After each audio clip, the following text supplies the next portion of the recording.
Hey, Dr. Hammer. So this is my review of Moonlight. So first off, I like how the film was structured. It goes from him as a child being called Little, and then him as a teenager being known as Chiron, and then him as a young adult being known as Black. And in each chapter, he's given these different identities. And as a kid, being known as Little is kind of used as an insult. People take advantage of him and bully him.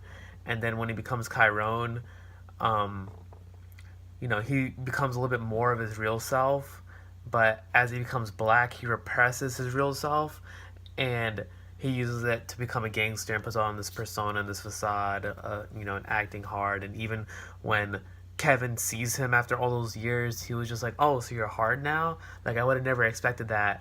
That's totally not you." Like, even he sees through his little facade of acting like a gangster. And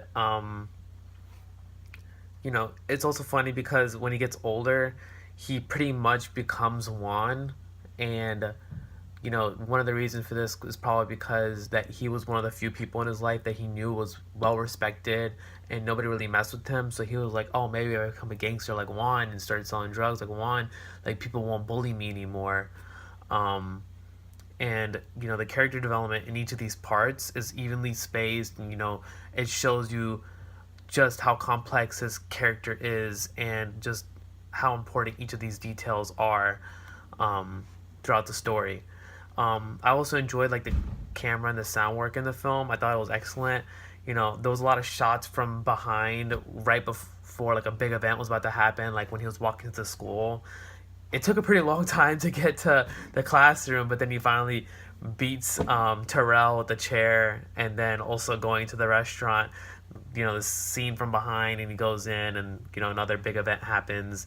And also for sound work, there's that scene when his mom is yelling at him, and you can't really tell what she's saying the first time, but she mouths, "Don't look at me," but it's muted. And that's when he's a kid, and as he gets older, he wakes up from a nightmare of that same incident where his mom is yelling at him, and this time the sound is on, and you can hear her say, "Don't look at me." And you know you can also see as the scenes progress in the story that there's like less and less valuables in the house.